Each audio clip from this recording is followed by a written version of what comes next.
Do you enjoy slightly strange creatures, cryptids, or casual indie games with beautiful retro-style graphics? Well, then the game I'm talking about today is going to be right up your alley. This is Creature Kitchen, a very freshly hatched indie game about making food in the woods for little beasts. Now, full disclosure, I was sent a free Steam key for this game by one of the developers who happens to be a viewer of the channel, but I'm not being paid or anything like that, so I'm free to say fuck this game, but I'm not going to.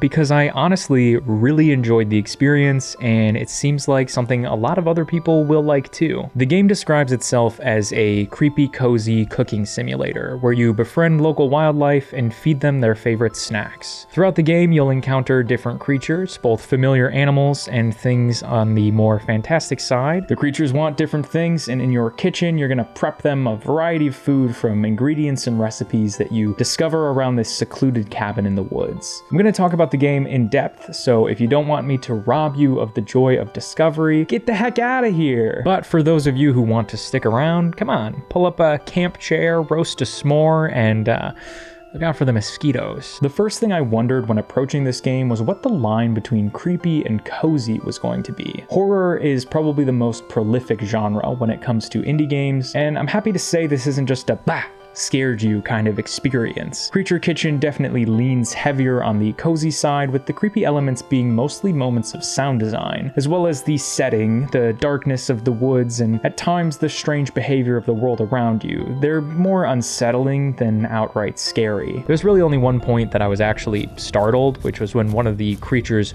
approaches you stomping out of the darkness.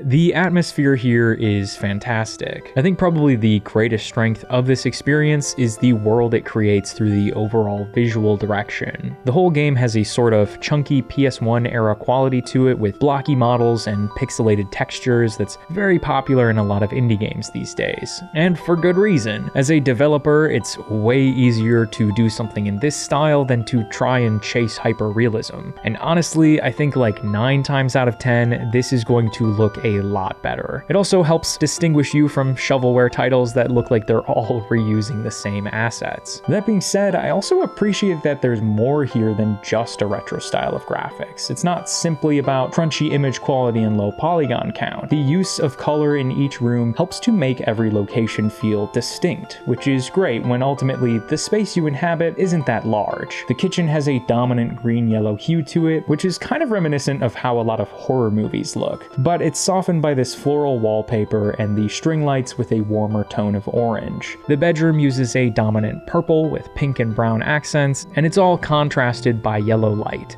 which also draws your attention to one of the puzzles in the room. The blues and greens in this bathroom tell you, yep, this is a bathroom. There's also other extra details that I really like throughout the house. The addition of mechanical vents and smoke detectors are a nice touch, and I even noticed that if you look at the smoke detectors long enough, they blink like a real one would, which is totally unnecessary, but just it's wonderful. Having more detail in the environments adds depth to the overall discovery going on in the game. When you're looking for recipes and ingredients, it isn't just as simple as click every object and you will get everything. I love the angle stops and supply lines underneath the sink in the kitchen, though there doesn't seem to be one connected to the toilet in the bathroom, so I'm gonna dock some points for that. My verisimilitude is completely out the window. I mean, how am I supposed to believe that an octopus could live in the trees if there's no supply line to the toilet? You discover what each of the creatures in the game wants using a spooky Pokemon Snap Polaroid camera, and after taking a photograph of them, they're added to this journal that gives a hint as to what they like.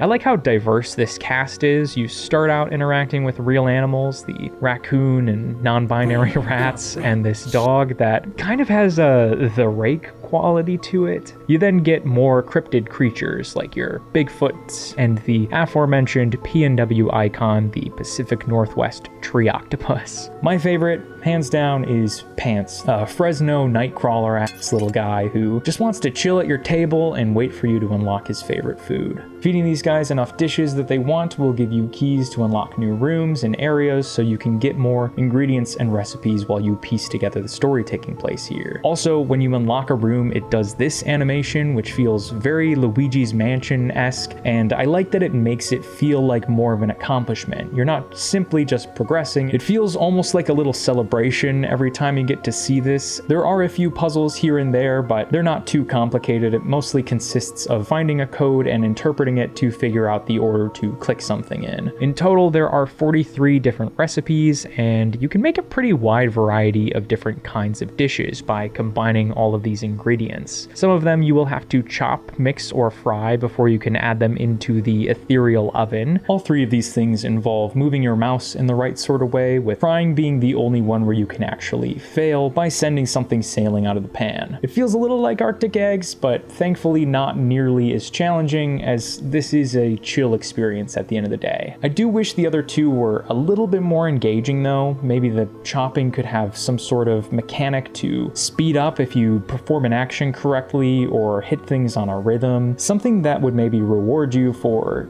continuing to get good at it. I think I have a rhythm game in my mind because in the trailer it's cut together in a really nice on beat way, and I think having something like that in the actual game would be pretty fun. I also wish that you could gather more than one ingredient at a time. Being able to pick up things with each of my hands would be nice, though I guess technically you're holding a flashlight in one of them. It just would feel a lot more efficient if you were able to grab two things at once. It's really not bad by any means, but towards the end of the game I did feel like it was getting a little repetitive, and I found myself picking recipes to make based more off of what had the least ingredients rather than being something I found interesting to make. I did still end up making all the recipes because I wanted to get the achievement though. Dinner is freaking on. I freaking did it.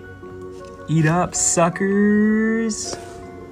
This game's fun. And while I'm not totally sold on the cooking mechanics, the final image of the dish once it's made is a pretty cool reward. I love all of these illustrations. I wish that image was added to the recipe once you finish it. I think it'd be really nice to be able to flip through this box and just look at all of the different foods. I would for sure eat like every single one of these dishes, aside from the slop. Also, the video game logic present here really cracks me up. I understand they can't have literally every single ingredient, but some of the combinations are a little bit funny, and sometimes you put in all the ingredients and the final image, you're like, where did that come from? I made this fruit salad, I know exactly what's in it, but suddenly there's kiwis? I don't know, it cracks me up. In the end, I beat the whole game in a bit under 3 hours. It's a shorter experience, but I think it stays just long enough that it leaves you wanting more without going on too long that any of the things I criticized actually started to bug me. I did come back after finishing it to get all of the achievements, which took me about another hour, and it was pretty fun to get all of them. I'm glad I spent the extra bit of time in the game too, because there were some additional things that I noticed that I didn't really